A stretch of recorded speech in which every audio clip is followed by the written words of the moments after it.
Hello, and we're live, and welcome to this Next Step Support webinar where we are in conversation with Isabella Luba at Merkle. So I'm just going to give you a quick rundown of how this is likely to work. We do have a question feed on the right-hand side. We will take questions at the end. Please upvote the questions that you want answered, so that the more you want a question answered, the more people want a question answered, we can actually address it properly. I might drop a couple of links over this while we're going through.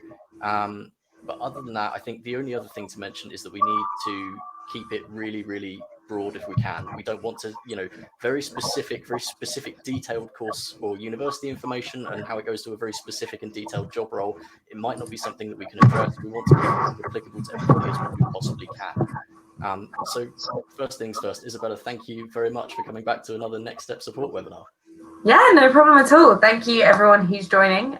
Just hope that I can be of some help. Undoubtedly.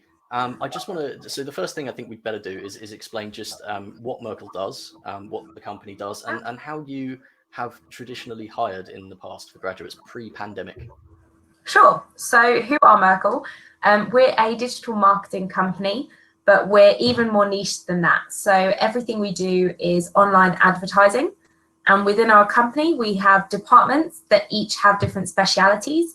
So whether that's the programmatic display department, and to explain what that is, it's happened to all of us. It's where you, for instance, buy a pair of shoes on ASOS, a pair of nice white trainers, and then you keep seeing it on your Facebook feed. And it's like, don't forget you like these trainers, or come back and buy. And for years, I thought that was fate.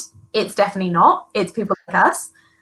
So that would be like the programmatic display department. We also have the paid social department, which do all the paid social media ads. So like the little ads that say sponsored on Instagram and stuff like that. We have an SEO team. So we don't really hire jack of all trades, people who just do general marketing. We don't hire any of them. We hire people into specific digital marketing areas. And within Merkle, we are pretty big now all over the UK. We have offices in Edinburgh, Bristol and London. And we're also part of the Dentsu Aegis network. So they're basically our parent company. So very much like, for instance, if you take Unilever, who own brands like Dove or Ben & Jerry's, they have a lot of different marketing companies. So within Dentsu, we are just one of the marketing companies. But we're also global now. So we have offices all over the world, but I'm only in charge of hiring UK and some of Spain and a few other areas in the Europe region. At this point, I normally get a lot of questions asking if we are able to sponsor visas or take people from abroad. Sadly, in the UK, we can't sponsor any visas at entry level, which is early careers, which is what I look after. But obviously, if people are interested in Merkle, that is offices in Dubai or Japan or America, Canada. So literally, you could just apply to a country out there. So that's a little bit about what we do, basically online advertising. In terms of our process, so within early careers, we wanted to make sure we had a process that was thorough but not too terrifying, and also reflected the role itself. So when you join any of our entry-level positions, there's a lot of training and support in place. So throughout the interview process, it's not so much that we want to test people on maths or English or verbal reasoning. We don't have any online testing like that, because when you join, we can train you and things like that. But what we do have to see throughout the process is a passion and an interest in the area that you've applied to us to specialize in. So for example, if you applied for the paid search role, we would want to see throughout the interview process that you were passionate about paid search and that you've done some research into it. So we have a 4-step process. So it starts with an online application. Very simply, you submit your CV, but most importantly, you answer 2 questions. One outlining why you're passionate about that specific area of digital marketing you've applied to, and the second asking what skills you feel like you have that you might be able to apply to it. We don't mind where you've come from, whether you are a graduate, whether you have come out of college maybe 2 years ago and you've been working and now you want to kind of change career, or maybe you've been working. We have a lot of teachers who are working for 5 years and then decided they wanted to career change and wanted to start again in digital marketing. So when you apply, it's not so much about on your CV kind of what you've done before. It's more about when you answer the questions, how you're detailing kind of the skills that you've developed, whether you have been a teacher for 5 years, whether you've been at university for 2 years studying medicine or law or whatever it is, whether you dropped out, whether you changed degree, what did you learn for it that might make you now suited to online advertising? So that's the first stage, the application. The second stage is a video interview. So that's an on-demand video where we send you a link, and then in your free time, whenever you feel ready, once you've done your research, you record your answers and then you send them back to us, and we watch them. Then the third stage is a group interview or face-to-face interview in our office, when we used to be able to do them in our office. And then we would have a final stage where, again, you would come back into the office and present. And that final stage would really be asking you to consolidate all the knowledge that you've had from every other stage, and all the research that you've done into that specific area. You would then present on a brief. So, for example, if you applied to our SEO role, the brief would be, how would you go about creating a marketing campaign for X client using SEO, that kind of thing. So that was our process back in the day. Pre-COVID, we were hiring quite steadily. I'd say kind of 4 times a year. January, maybe again around March, maybe again in summer, and then towards the end of the year. The biggest intakes were always when we opened our jobs in January and when we opened our jobs in September. Obviously, with COVID, we've had a little bit of a halt on the numbers. Luckily, we're a company that truly believes in early careers talent and getting people in at the start of their career, training them up. That's why we have such intensive training, and then them staying with us and building their career with us. So I have no doubt at all that we will continue in hiring early careers, but maybe not in the same volume as we were before. So whereas previously in a year, we'd maybe hire 120 people in that early careers range, now we might be looking at a slightly lesser level, but I think that's still more than a lot of companies might hire early careers for. And again, at the moment, we aren't currently hiring for the number of roles that we were earlier in the year. We still have the occasional role on offer. So we recently hired a developer. That role has now closed, but there was a junior developer role. We found that definitely the technical roles are the ones that we're currently hiring for, because that's what's picked up. So if you're a coder, or you work on website design, or you work on creating the online ads and you code them, that's what clients are really interested in at the moment, because obviously, as we know, due to COVID, everything's gone online. So if you were a shop that didn't have an online site and now you want someone to optimize it and do your ads, that's got a little bit busier. So the coding skill roles have gone up, but the broader digital marketing roles, they're still not hiring yet, but they will be. And we look to open roles probably in January. That will be back to full hiring, which gives people a good amount of time to go away and do some research, or some online development. But yeah, so that's a little bit about Merkle. There's kind of my big overview of life now. And you've mentioned an awful lot of stuff there. I just want to pick up on a couple of things, because you mentioned a number of disciplines, you know, whether you're converting from teaching or law or you know, maybe another degree. But then you've also mentioned you're looking for junior developers, or you have been looking for junior developers. So what sort of range of degree subjects would you be looking, you know, do the developers, for example, need to have qualified with a sort of IT or computer science degree, or can that be anybody and you train them up? That's a great question. So with our kind of more digital marketing roles, so SEO, paid social, programmatic display, we offer full-on training on those skills. So we can try quite easily upskill someone in that. What we find it harder to train is someone who has never coded before. So when we are hiring for roles like a developer position or an analytics technical analyst, where someone will be needing to code, we don't look for a degree in it, but we look for someone who's been a bit of a hobbyist maybe. So if you've done a geography degree, but on the side, coding was of interest to you. So maybe, I don't know, your family run a business and you decide to build them a website, and then that taught you about coding, and then you went away and you did an online course just out of interest. That is absolutely fine. You don't need to have a computer science degree. You would just need to showcase that you've, in your spare time, upskilled in that way. And we always make sure that we're clear on our job specs.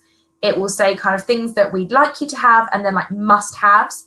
So if you are applying to a role that must have coding experience, whether that's as a hobbyist or you've done it in a degree or you've done it in a previous job for a bit, it will kind of be clear on that. If we don't need any coding or anything, then literally anyone can apply as long as you've got an interest or a passion in that specific area. That's the key thing for us. That's brilliant. Thank you. And I just want to say to anybody out there who might be thinking, I'm going to ask a question about courses and coding and everything else, we have done a previous webinar together on which I believe is on nextstepsupport.org, or will be soon. And I think there was an awful lot of discussion about online courses where you can go to how valid it is to an employer, where you can go to find them, and how you can use your time at the moment if you are not currently engaged in heavy study or currently employed. There are plenty of options out there. I highly recommend you go away and check out that webinar, which will give you a little bit more information. We've talked a little bit about the general hiring process and who you look for. How have things changed under the pandemic? And I realize it's been a long time now, so differences. So firstly, we're all working from home. I would love to say this is my bookcase, but it's definitely not. I did a drama degree and I'm dyslexic, so reading this many books is like my worst nightmare.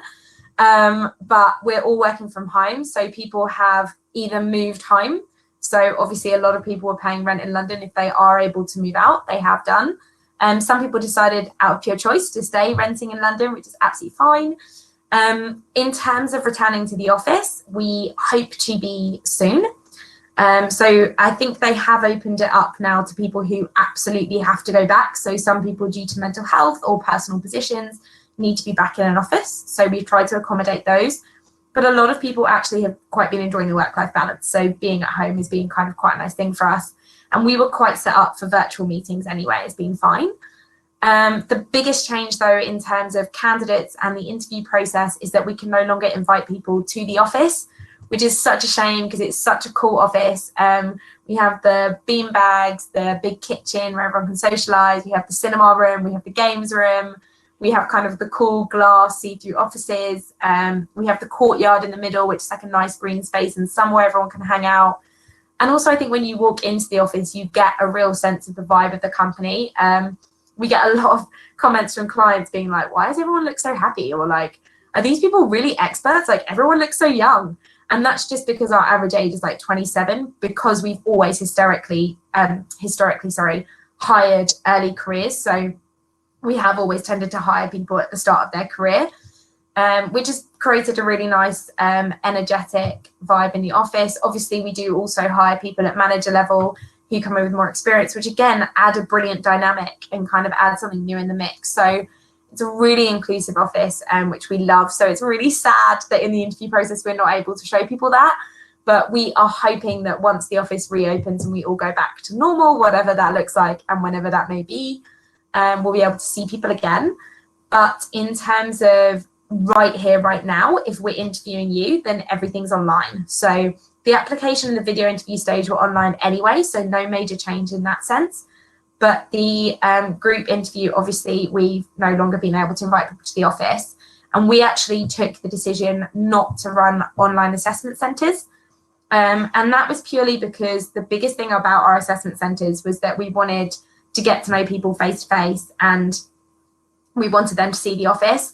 And if we can't do that, then we didn't see the point in putting people through the stress of an assessment centre online. Like I've been talking to some candidates who have interviewed elsewhere and they say, it is the best that the company can do. And I hear there's some amazing assessment centres going on, but also quite nerve-wracking when people are doing tests online or having to kind of do group tasks over the video. And I think it's hard enough to have a video call anyway. Like I'm nervous enough just doing this and you're kind of looking at yourself to make sure that you don't look manic and then you're thinking about what the other person is saying. And I just thought that was way too stressful for candidates.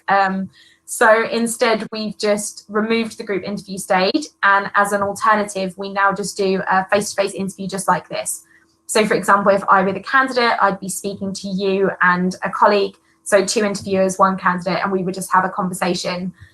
We would still use some of the questions that we used to use at group interview stage to make sure that we're being totally fair to anyone who went through that stage. But it's obviously just a different dynamic because we're not in a group. But yes, so we've tried to still make it as kind of nice a process as possible. I just don't feel like any person puts their best foot forward if they're totally stressed out. So tried to make it nice. And then obviously our final interview, that presentation is again done on screen, which I completely understand is not ideal because it is hard to present and obviously be online and talking. But I guess that's a good skill to have, because actually presenting is something we have had to do now working from home on calls. So it's no hard thing to learn how to actually work through a PowerPoint. And especially because that brief is quite challenging. Like we do expect people to go away and do their research into it. And that is quite hard if they have never done digital marketing before. At that point, we tend to say kind of use everything you have at your fingertips. Google anyone that you might know, LinkedIn, message someone who's in that job at the moment, be like, hey, I'm putting together a brief, can I talk to you about it? Because it is quite in depth, but it means that when you're doing it online, at least we can still ask questions about it and understand your thought process. That's kind of the biggest thing. And can you take criticism on board, and can you rethink your way of thinking if we give you some other suggestions? That kind of thing can all still be done online. So luckily not too much of a change for the process, but it is a shame that people can't meet us face to face and we can't meet them face to face, which is not really, you can't really replicate that without actually doing it in an office. No, and I mean it's, you know, are you still onboarding people during the pandemic? You know, are people still coming in to start work from home? Is that, I don't know whether that's still the case or not. Yep, so fewer numbers. Obviously, we had our interview process kind of going on when COVID started, and we've just kind of paused people on offers and start dates. Like we've had to not make some offers yet. There were a few people that we had made offers to before the pandemic hit, and those people we honoured their start dates because obviously they might have been hired back in September last year, when they were in kind of the start of their third year and they were looking to join at the end of third year, and we wanted to honour that. Like those people worked hard then. So when we have been able to, we've kept start dates. So onboarding has been different, but luckily we had that training in place for every department. So we've literally just put it online, and we've added another level of support. So normally when you join, you have the head of the training academy. They're kind of your head person that you can go to for any questions. Then you get a mentor who literally in an office would sit right next to you, but online is there kind of at your beck and call to ask any questions about any of the training as you're going through it, any one-off task questions that you've got. And then you would have a buddy as well. And we've made sure that those buddies are more regularly checking in. And that's like your forced friend, like the person who is going to be your friend no matter what. So if you have any silly questions, you can go to them. So we've just made sure that we've increased the level of intensity and support at those levels, and for people who do join the business. That's really nice, and I'm just conscious of time, so I'm going to fire through the questions. But it was just because you've mentioned the office a few times, and the, you know, the bean bags and the open courtyard and everything. Is there still, even if you're, you know, going to be onboarding later in the year, do you still have a kind of group network at the moment that's going on, sort of doing social events and things? It would just be good to know, or if maybe you can't talk about it depending on what the system is, but if you could let absolutely for the people that work sorry, for the people who work in our business already, we have loads of social events all the time. So we have a social committee. They have been running so much online stuff. I think we've done at the start, obviously we did loads of quizzes because who wasn't, and now it's been different online things. So we also have diversity and inclusion pillars, and each pillar has a committee. So we have pillars like the LGBTQ pillar, the gender pillar, ethnicity pillar, racial pillar, diversity on socioeconomic background pillar, and obviously the LGBTQ pillar did something for Pride. So we basically got one of the leaders of the business. He was given a tutorial by one of our drag queens that we have befriended through our LGBTQ community. They did like an online get ready with a drag queen. It was amazing, and he did it in front of all of us so people could tune in, ask questions about how you do drag queen makeup, and just stuff like that. Like it's been really good to keep people engaged. We have an origami lesson next week for people's mental health from the mental health pillar. So kind of some calm doing origami, which you do online and then someone teaches you it. So really good kind of social stuff to keep people engaged. While we can't do all the cultural things that we normally do in the office, we've made sure that we've maintained our culture online. Like that's something that we're all so proud of, is that we're quite a nice, inclusive, kind of fun place to work. So we want to maintain that. No, thank you for sharing that with us, because I think it is important that people remember, you know, office life is still going on, and it is hard on people, and having those kind of like little things is, it just makes it part of the experience. That's really thank you. For sure. I'm going to whiz, because we've got a couple of little points that I want to cover, because I want to launch into questions as soon as we can. So I think the key one is really, what advice would you give current students and graduates sort of around job seeking and applications in lockdown? Yeah, good question. I would say do some research. Use this time to have a little think about what you're doing, what you don't like doing. We're obviously quite niche in what we do with online advertising, but there are loads of marketing companies out there. If specific niche kind of paid social isn't for you, but your interest is just general social media marketing, go away and do maybe an online course, maybe watch on Google like how social media campaigns are run. On YouTube, you can type in like day in the life of a social media person and watch a day in the life. There's loads of day in the lives on YouTube. I think the other day I watched like day in the life of an engineer just because I wondered what they do. So you can kind of find lots of things on YouTube. I would say spend your time on LinkedIn. Definitely use this time to reach out to people. A lot of people are sat at home and will be happy to chat to you. So if you do have an interest in a career that you don't know much about, whether that is online advertising or something totally different, engineering, mechanical engineering, a doctor, a lawyer, finance, just type in the job search to LinkedIn. So like, I don't know, financial analyst, and find someone who comes up who works in maybe a London firm or a Bristol firm, wherever you're near, and just drop them a message and say that you're a graduate trying to figure out what on earth you want to do with your life. Can you chat to them about what a typical day is for them? And just get more of an understanding of what you want to do with your life and what kind of courses you could do online or anything that you could think about. But also, oh my God, take this time to chill out. Like if you just graduated, like enjoy. I know it sounds weird to say enjoy this summer because it's not a typical summer, but you've just got through your degree or you've just finished school or you've just decided to change career. Like those are all overwhelming things. So also take some time out for yourself, I'd say. No, nicely said. Yeah, everybody needs to pay attention to their well-being. Just getting through Yeah. lockdown is going to be an achievement in itself. But it, like, I mean, that knowledge, like as you're saying, it's not only good for you for your own career, but it's for your own knowledge. If you're going into marketing, you know, you might need to know what a law firm does. You might need to know what a financial analyst does, and vice versa. If you're Yeah. a lawyer, you may need to know how the marketing world works. So that information is always going to be useful. I'm going to turn over to questions. So if you didn't catch it at the beginning, please upvote the ones you most want answered, and I'll just start at the top. So Michelle asks, what advice would you give to non-marketing students who are looking at getting into digital marketing? What are your tips to get experience in the field and confirm your decision of digital marketing as a career path? Marketing as a career path. I apologize because my screen has cut half of that off. Yeah, great question. So there's loads of things online. So there's a course, I think it's called Google Digital Garage. And that's like an online course where you can just work through some of the different areas of digital marketing, see what you like.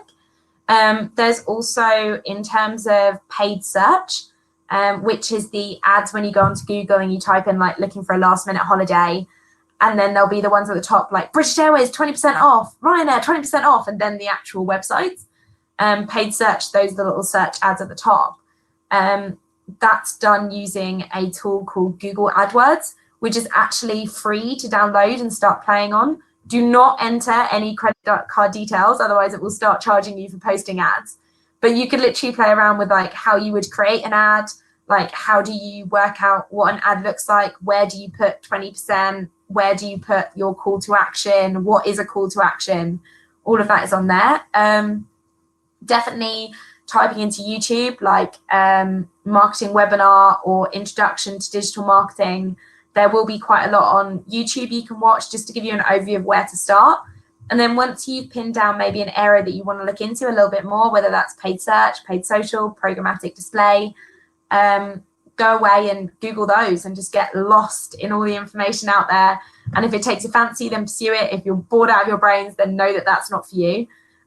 You definitely don't have to come from a marketing background. If anything, people who really do well with us are like geography students, languages students, math students, anyone who's been analytical, because in digital marketing, there's a lot of data and analytics behind it, a lot of Excel as well. So if you've done a marketing degree and you love the content creation or you love being creative, that isn't necessarily what we hire for. We do have a creative team, but they're a lot smaller and they hire less regularly.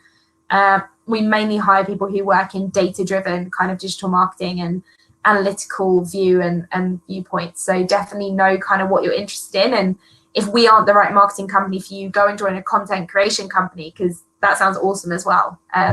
So yeah, if you haven't done marketing, please don't worry at all. Like you can be a teacher and it's fine. You can transfer over. Thank you. And yeah, I mean, with the Google AdWords, it's nice. Doing is always easier than just watching. Like you can watch YouTube tutorials, but it's nice to know that you can actually go out there and practically engage with it. As you say, don't enter credit card details. Put that on the webinar somewhere in the text. So I'm just going to turn. If I'm looking over here, I apologize because I've got a second screen open with the question feed. All right. Do you recommend to graduates to think about specializing in a specific sector to appear more interesting to employers? I think we've kind of covered a bit of this already. Yeah, it just really depends. Some companies don't need you to specialize. When you work in marketing, you just go in as a marketing executive. So for those people, they won't mind at all if you don't know what you want to do. For us, we will want to see that you've figured out at least why you might want to specialize, or you've done some research into it to show you what it would be like. Thank you. And we've just got here, what's a very, very straightforward question.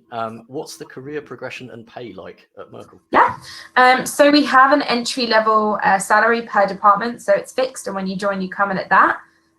The only reason that would ever flex is if, for example, you are a career changer, maybe you've been in work 5-6 years, you tend to be able to bring kind of an added level of skill set that maybe someone else can't. So we will take that into consideration, but for most entry-level salaries, there is one flat fee. And then it's basically up to you from there. So you come in as a junior associate and you're able to progress up. Most people do it in about 6 months to associate level, but we never guarantee that because it's also all on you. So we really made sure that our career progression was based on your organic growth. So you definitely drive your career progression. So if you want to progress to associate quicker, then you just work harder and you get there quicker. If you're more of a slow and steady wins the race person, then maybe you want to go a little bit steadier. Then when you're at associate level, you're then on the ladder. So it goes associate, senior associate, manager. And at that manager level, you can either manage clients. So you might be someone who says, do you know what? People management isn't for me. Like I'm more focused on clients and being right with clients, leading client accounts. Can I do that? Absolutely fine. Again, you're in charge of your career. So if you want to push that way, then you just do paid search for client management. Whereas if you're someone that gets that level and actually you love working with clients, but also you've loved being a mentor or being a buddy and you're passionate about seeing other people develop as well, you might want to go into people management and start to manage people a little bit more. And the third phase is that some people kind of go, oh my God, I had no idea, but I'm so technically minded. I love the technical side. I love all the Excel.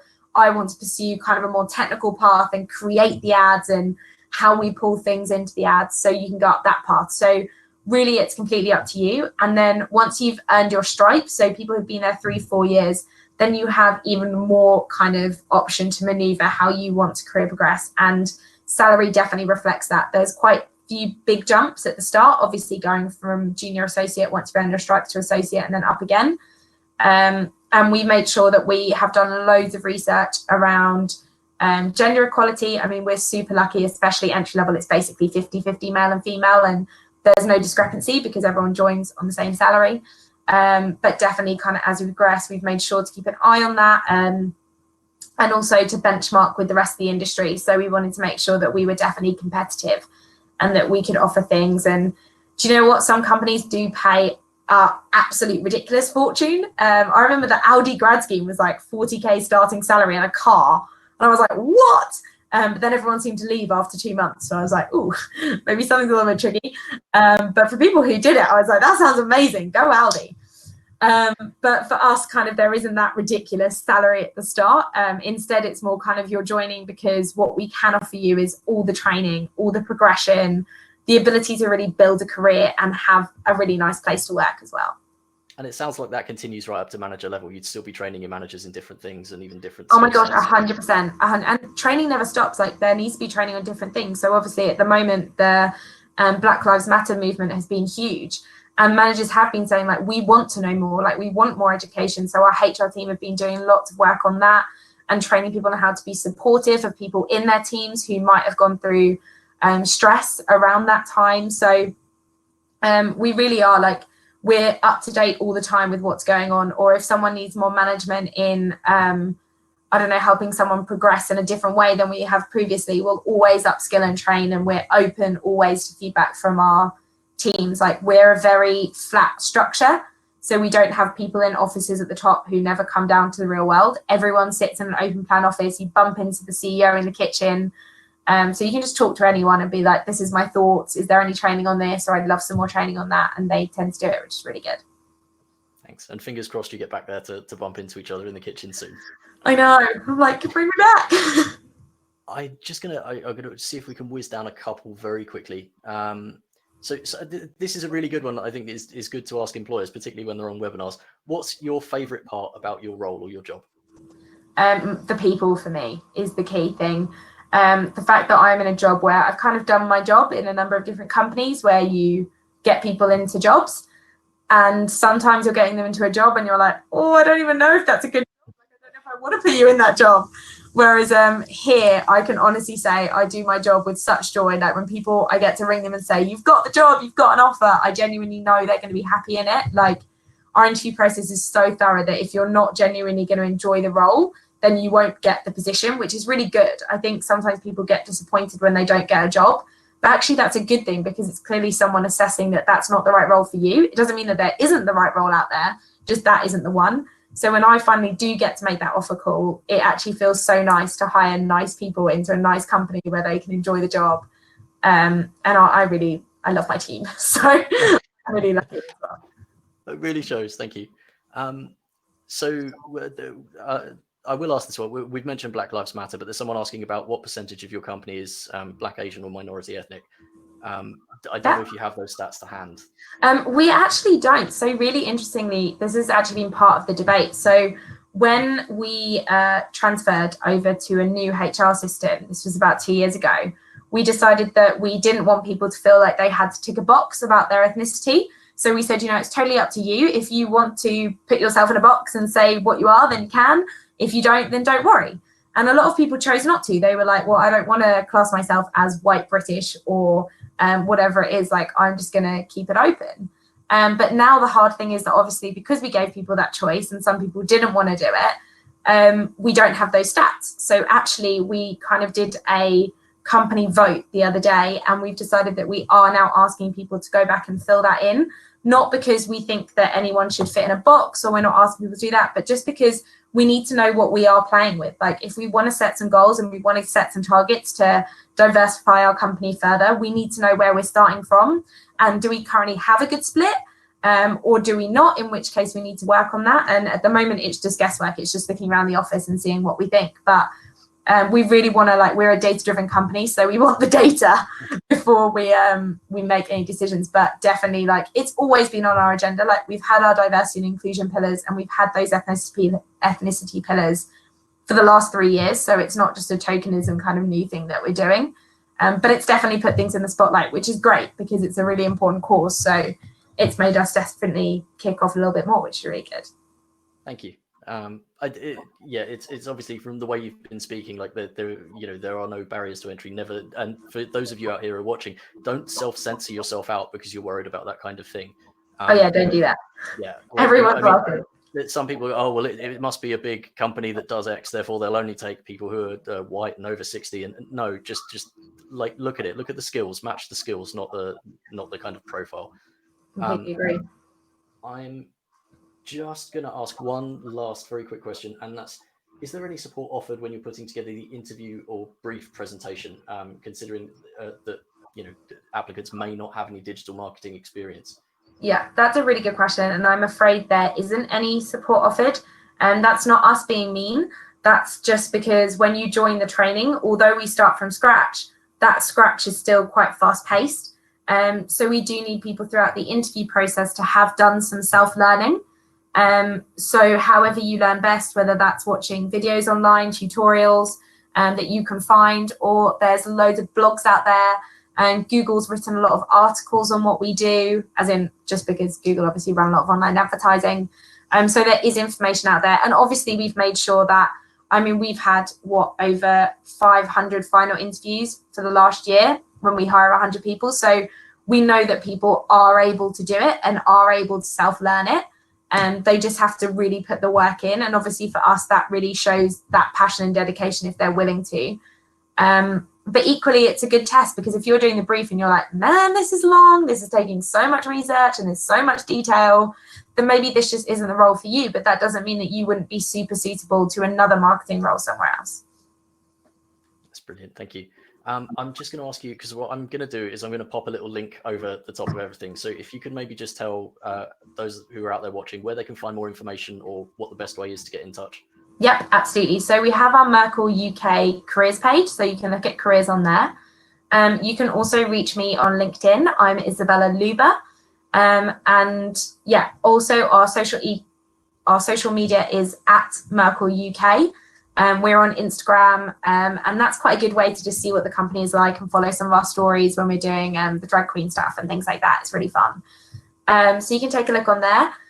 But I would basically say just keep an eye on the website. When jobs open, they open on there. So please keep an eye out on us and our Merkle page on LinkedIn. But definitely just keeping an eye on the website, and when the jobs open, then apply, because you can message me, but I can't accept CVs or anything because of GDPR nowadays. That all has to go through our system anyway, so I won't be able to actually action an application until we open a job. So wait for the job to open, and if the job opens and it's SEO and that wasn't what you were passionate about and what you wanted was paid social, just wait, because I'm sure at some point in the next year we will open a paid social role. So yeah. Basically. That's absolutely brilliant. Thank you. I think you've covered everything. And so this is Isabella Luba. She is head of early careers at Merkle. And thank you so much for joining us again, because you're always so lovely in these webinars and so helpful. No problem, anytime. And to all of you out there who've been watching, I hope this has been useful. Good luck with your job hunt. Good luck with surviving lockdown. And hopefully we'll see you in the next one. Absolutely. Thank you so much. Thank you for having me. Thanks a lot.